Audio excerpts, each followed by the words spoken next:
Hello student, welcome to my channel.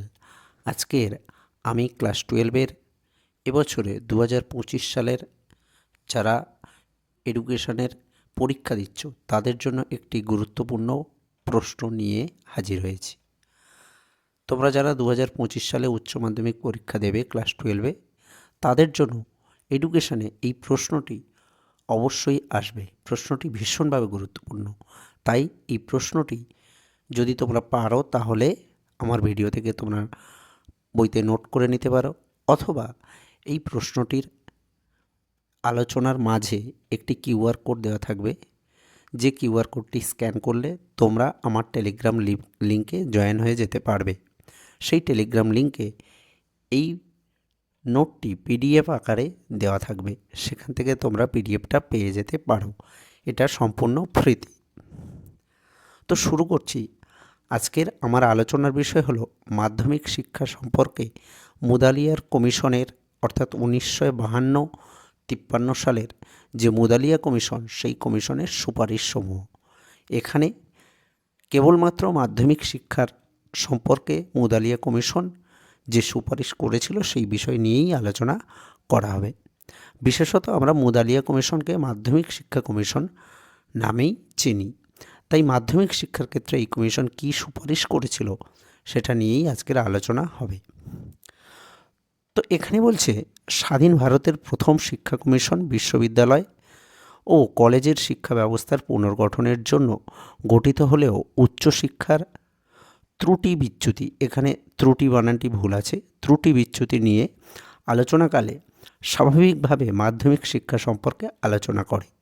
অর্থাৎ স্বাধীন ভারতের যে প্রথম শিক্ষা কমিশন, বিশ্ববিদ্যালয় শিক্ষা কমিশন, সেই কমিশন বিশ্ববিদ্যালয় ও কলেজের যে শিক্ষা সেই সম্পর্কে আলোচনা করতে গিয়ে, উচ্চশিক্ষা ত্রুটি বিচ্যুতি নিয়ে আলোচনা করতে গিয়ে মাধ্যমিক শিক্ষা সম্পর্কে আলোচনা শুরু করে এই কমিশন। এবার বলছে, এই কমিশন মাধ্যমিক শিক্ষা সম্পর্কে মন্তব্য করে, hour education system remain the weakest link in our education machinery and needs urgent reform. অর্থাৎ এই কমিশন মন্তব্য করে যে আমাদের যে সেকেন্ডারি এডুকেশন সিস্টেম, সেই সেকেন্ডারি এডুকেশন সিস্টেমটাই হচ্ছে সবথেকে, সেকেন্ডারি এডুকেশনের সবথেকে বড় সমস্যা বা দুর্বলতা লুকিয়ে রয়েছে, যেটার অবশ্যই পরিমার্জন বা রিফর্ম করা প্রয়োজন।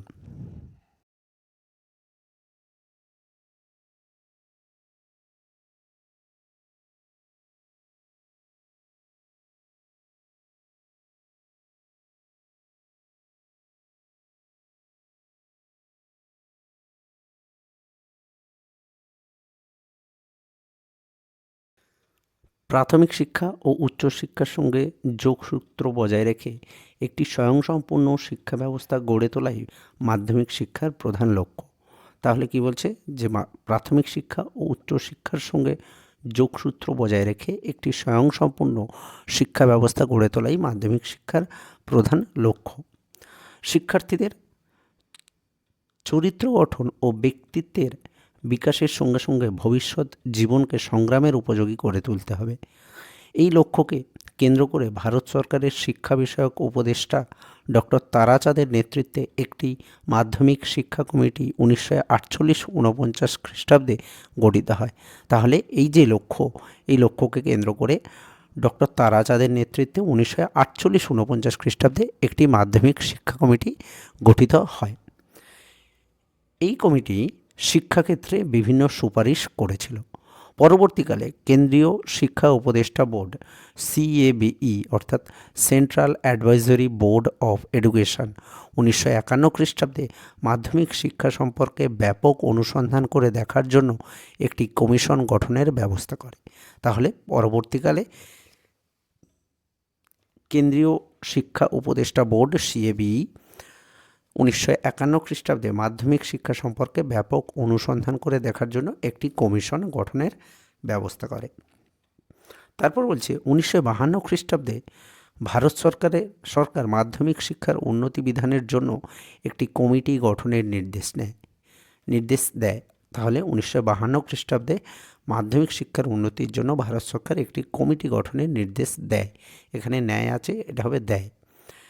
এই কমিশনের সভাপতি ছিলেন মাদ্রাজ বিশ্ববিদ্যালয়ের উপাচার্য ডক্টর এ লক্ষণস্বামী মুদালিয়ার।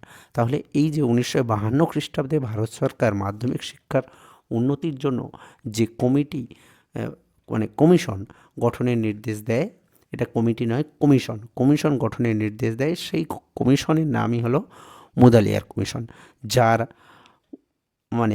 সভাপতি ছিলেন মাদ্রাজ বিশ্ববিদ্যালয়ের উপাচার্য ডক্টর লক্ষণস্বামী মুদালিয়ার। তার নাম অনুসারে এই কমিশনের নাম হচ্ছে মুদালিয়ার কমিশন। এই কমিশনের মোট সদস্য সংখ্যা ছিল 9 জন এবং কমিশনের সম্পাদক ছিলেন অনাথনাথ বসু। এখান থেকে কিন্তু শর্ট প্রশ্ন আসে।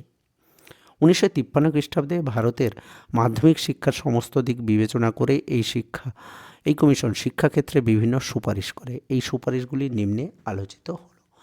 তাহলে এই কমিশন 1952 খ্রিস্টাব্দে এই কমিশন নিয়োগ করা হয়। 1953 খ্রিস্টাব্দে এই কমিশন মাধ্যমিক শিক্ষার একটা পূর্ণাঙ্গ সুপারিশ, যে মাধ্যমিক শিক্ষার উন্নতি করার জন্য কী কী প্রয়োজন সে সম্পর্কে একটা সুপারিশ 1953 খ্রিস্টাব্দে পেশ করে। এবারে সেই যে সুপারিশটা পেশ করে সেখানে মাধ্যমিক শিক্ষার উন্নতির জন্য কী কী বলা হয় বা কী কী সুপারিশ করা হয় সেই নিয়ে পরে আমরা আলোচনা করব।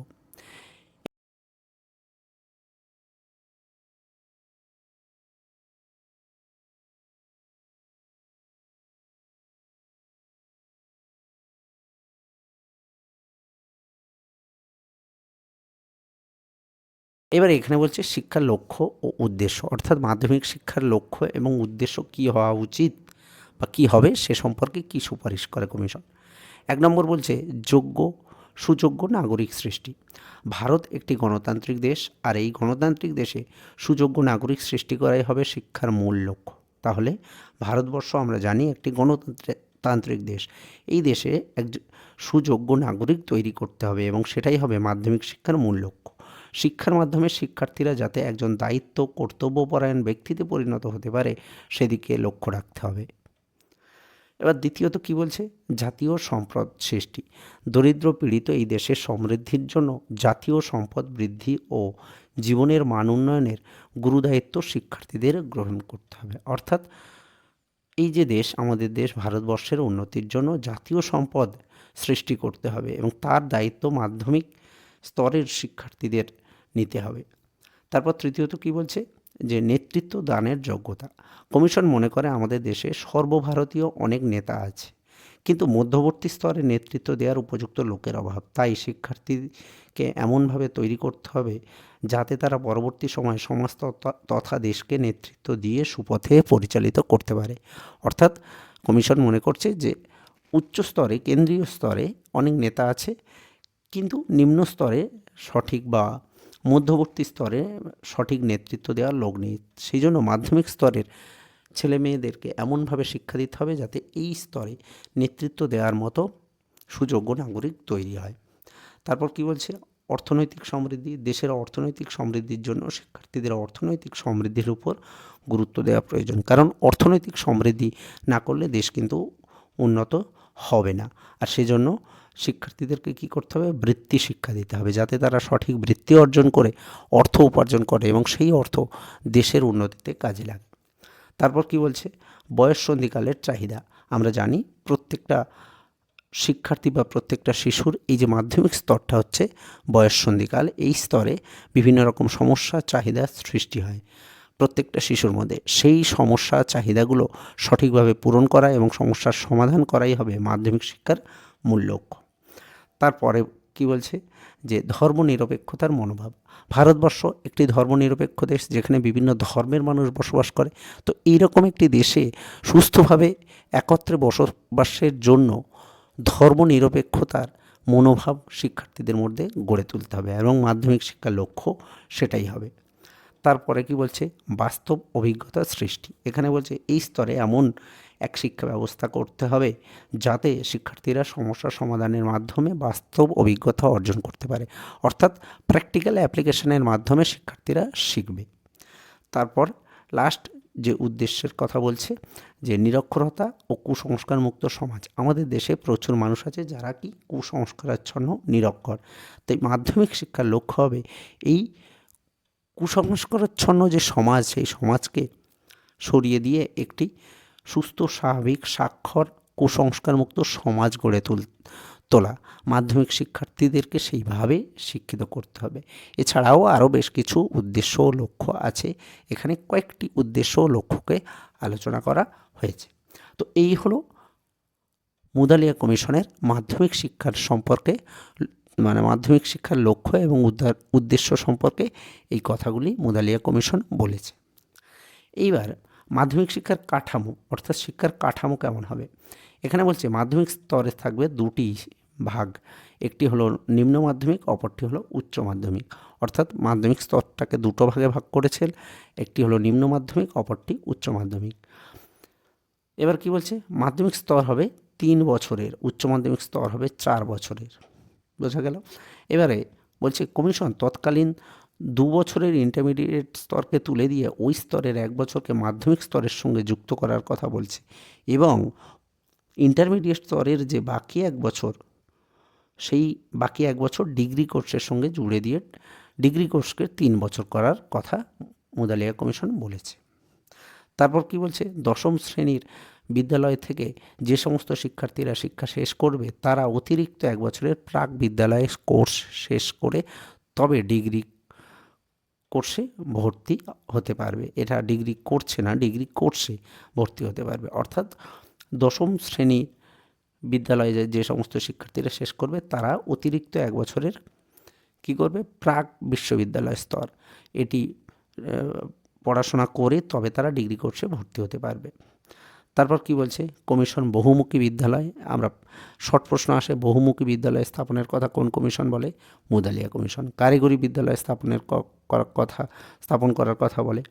তারপর বলে প্রত্যেকটি রাজ্যে গ্রামাঞ্চলে কৃষি বিদ্যালয় স্থাপন করতে হবে এবং বিদ্যালয়গুলি উদ্যান নির্মাণ, পশুপালন, কুটির শিল্প ইত্যাদি শিক্ষার ব্যবস্থা থাকবে।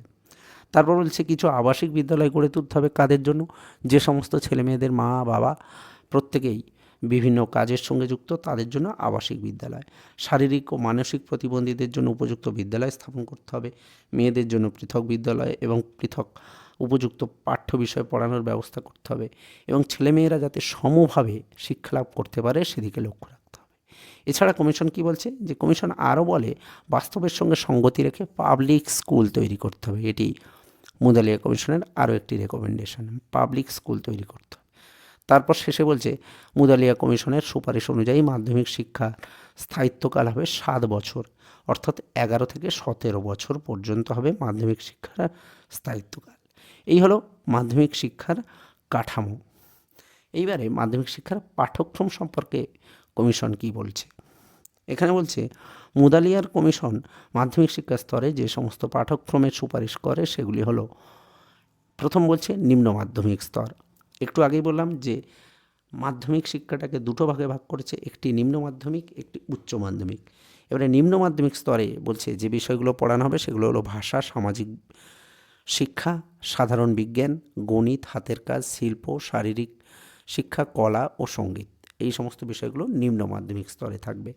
এবং উচ্চ মাধ্যমিক স্তরে কি হবে না, রুচি চাহিদা প্রবণতা অনুযায়ী বহুমুখী বিষয়ের ব্যবস্থা থাকবে। এখানে বিষয়গুলিকে 3টি ভাগে ভাগ করা হয়েছে, একটি হলো আবশ্যিক বিষয়, দ্বিতীয় ঐচ্ছিক বিষয় এবং তৃতীয় হলো কি না অতিরিক্ত বিষয়। এবারে আবশ্যিক বিষয়ের মধ্যে কি থাকছে না, ভাষা, সামাজিক শিক্ষা, গণিত, সাধারণ বিজ্ঞান ইত্যাদি। আর ঐচ্ছিক বিষয়গুলিকে 7টি ভাগে ভাগ করেছে, সেই 7টি ভাগের মধ্যে প্রত্যেকটি ভাগে কিছু কিছু করে সাবজেক্ট আছে, যেখানে বলেছে সেই 7টি ভাগের মধ্যে কি না যে কোনো বিভাগ থেকে যে কোনো 3টি সাবজেক্ট শিক্ষার্থীরা নিতে পারবে। এই যে 7টি ভাগ করেছে এটা কি সপ্তপ্রবাহ বলা হয়ে থাকে। অনেক সময় প্রশ্ন আসে মুদালিয়া কমিশনের সপ্তপ্রবাহ সম্পর্কে আলোচনা করো, আমি পরে আবার এই সপ্তপ্রবাহ সম্পর্কে ডিটেলসে আলোচনা করব। তো যাই হোক, আর এইবারে কি বলছে, এই 7টি ভাগ কী কী, মানবিক বিজ্ঞান, তারপর হচ্ছে একটি সাধারণ বিজ্ঞান, বাণিজ্য, কারিগরি, কৃষি বিজ্ঞান, চারুকলা ও গার্হস্থ্য বিজ্ঞান। এই 7টি ভাগ, এই 7টি ভাগের যে বিষয়গুলো সেগুলোর মধ্যে থেকে 3টে নিতে পারবে। তারপর অতিরিক্ত বিষয় কি বলছে, উপরিক্ত বিভাগ ছাড়াও আরও একটি বিষয় নিয়ে শিক্ষার্থীরা পড়াশোনা করতে পারবে। এটা হলো কি না পাঠ্যক্রম। তারপরে পরীক্ষার ব্যবস্থা, পরীক্ষা ব্যবস্থা সম্পর্কে বা মূল্যায়ন সম্পর্কে মুদালিয়া কমিশন কি বলছে। পরীক্ষা ব্যবস্থা সম্পর্কে মুদালিয়া কমিশনের সুপারিশ করেছিল সেগুলি হলো, 1 নম্বর কি বলছে, শিক্ষার্থীদের যোগ্যতা নির্ণয়ের জন্য আভ্যন্তরীণ ও বাহ্যিক পরীক্ষা উভয়ের প্রয়োজন রয়েছে। অর্থাৎ আভ্যন্তরীণ পরীক্ষাও যেমন থাকবে, বাহ্যিক পরীক্ষারও রাখার কথা বলেছে।